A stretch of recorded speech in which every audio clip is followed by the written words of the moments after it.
So it's like 7 o'clock in the morning right now. I tried to come out and film this video yesterday during sunset.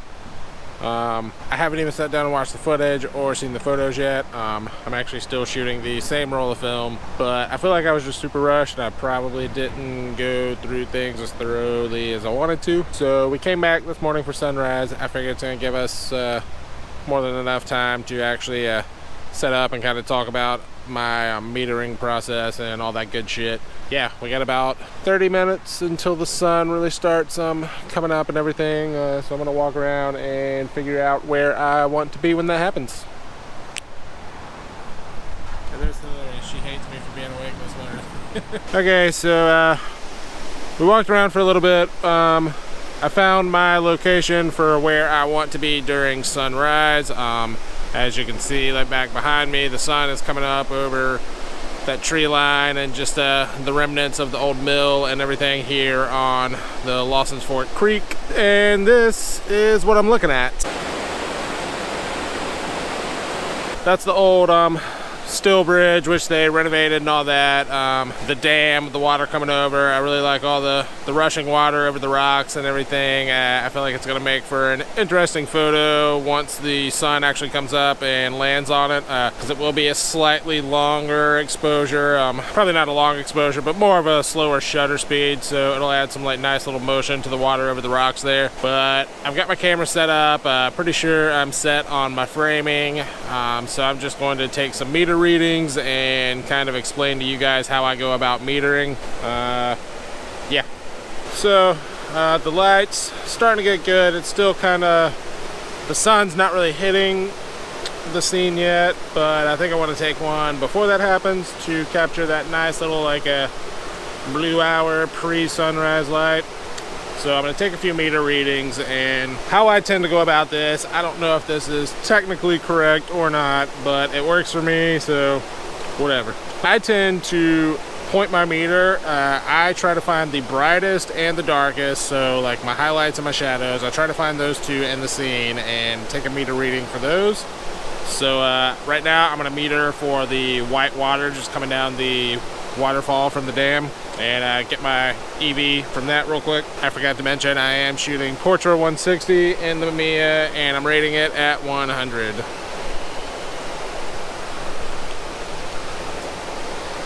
So that's giving me an EV value of 6. If I bring the 6 to my little center arrow here where it's supposed to be lined up, that gives me a meter reading of a 30th of a second at 1.4. Now, all light meters are going to meter for middle tones, if you didn't know that. So if I were to shoot it at a 30th of a second at 1.4, that white is going to come out more of a middle tone and not actually white. What I want to do is I'm going to move that 6. Now we're already overexposing this film by about a half a stop, so I'm going to move that 6 to a +1, and that's going to let me know that that's going to come out lighter than the meter is intending.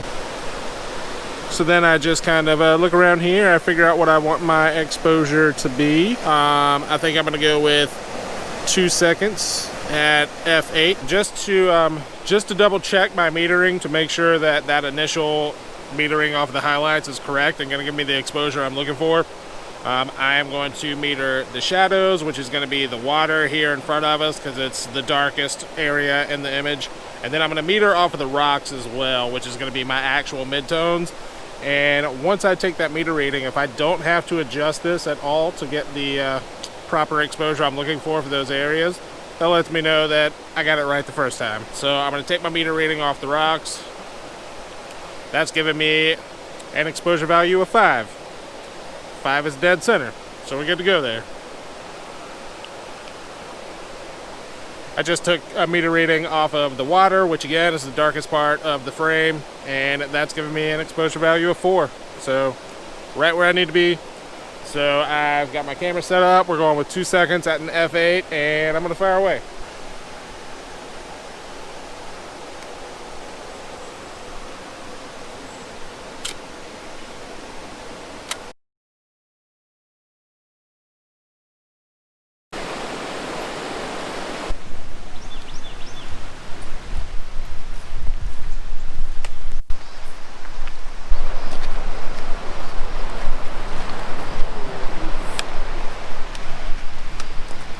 there's this awesome little old like farmhouse barn kind of thing that they use as a shed down here.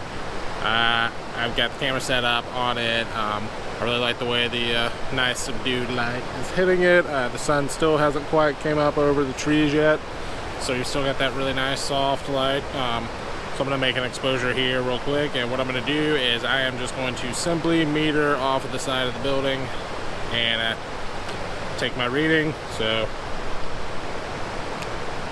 it's giving me an EV of 5, and I would say that's my middle tones, so I'm not really gonna worry about it. And we're gonna go with 2 seconds at an F8 again.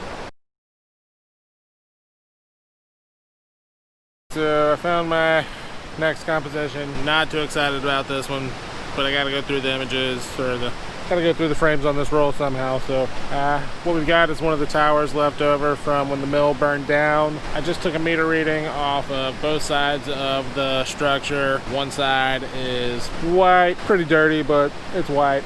Other side, just, you know, the exposed brick, so nice and brown, reddish. So the brick side is giving me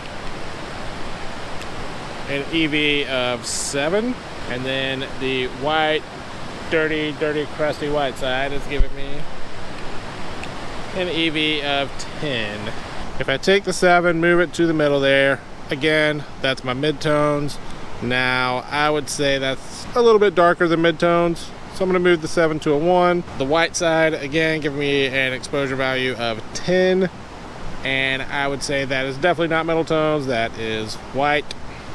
My 10 is over on the +2, which means it's going to come out white. It's giving me a reading of a 30th of a second at an f2.8. Now, if I search around the barrel of the meter, here is where I find other alternate settings. So I am going to go with a 1/2 of a second at f11.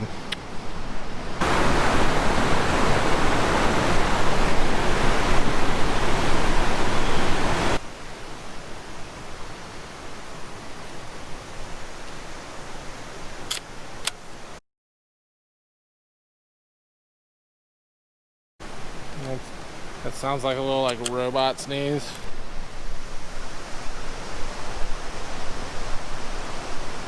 Fuck me.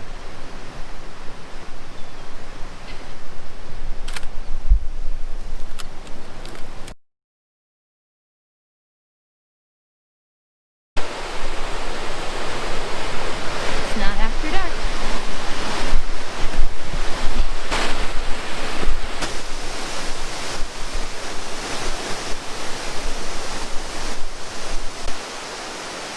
Look how fucking pretty. Okay, so I don't know if you guys can fucking hear me or not, because the dam is very loud, but I found my next composition. We're over here on the rocks now, just like actually down on Lawson's Fork. So what I'm going to do is I'm going to meter for the rocks at the base of the dam, and then I am going to meter for the sky, you know, to get my exposure setting. So I'm going to meter off the rocks real quick.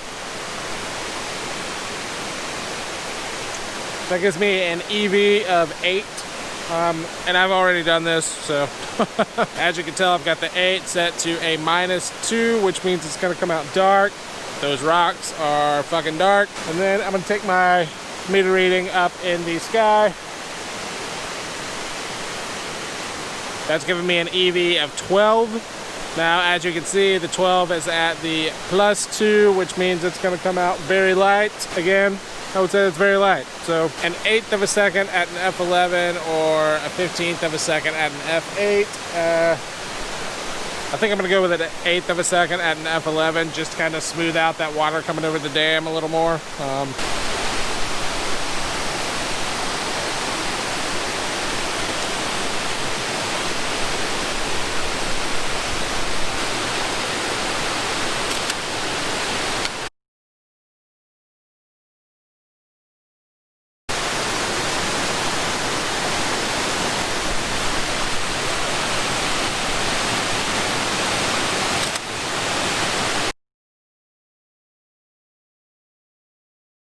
Alright, so I have 2 frames left on this roll. I just checked my meter reading and it's the exact same exposure as the last photo, so I'm not going to show you guys all that. but we're at a 15th of a second and an F11 again. I have my tripod set up on the rocks here and it's very off balance. I'm having to hold it with my hand. Hopefully I don't get any weird camera shake when I take the picture. I'm hoping I'm holding it sturdy enough.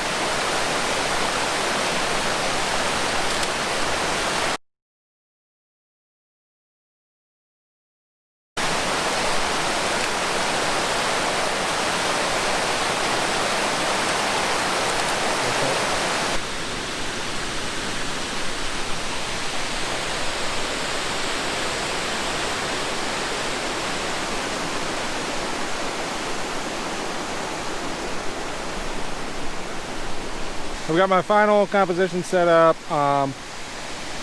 Not super thrilled about it, but there's a little reflection here in front of the camera.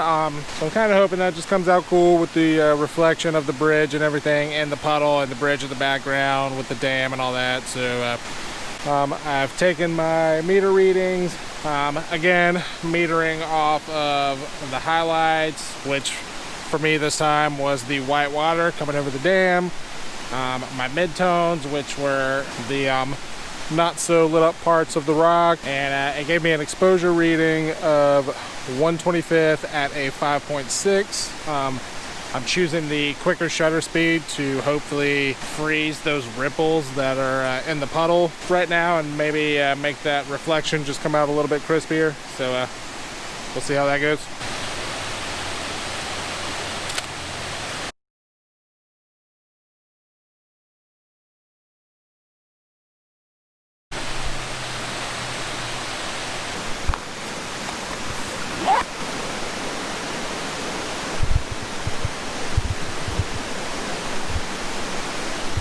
We're live.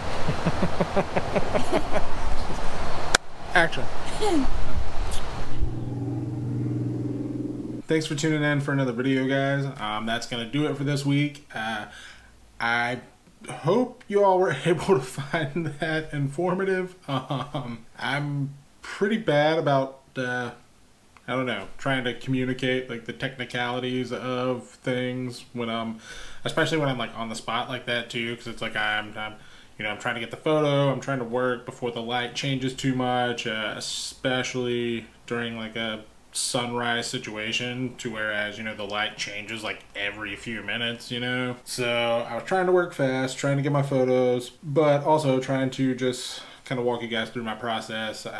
If you have any questions about metering, using a spot meter, incident meter, anything like that, I highly recommend that y'all check out Nick Carver's online course for manual metering. It is absolutely phenomenal. One of the best things that I've ever done as far as like an investment into my photography.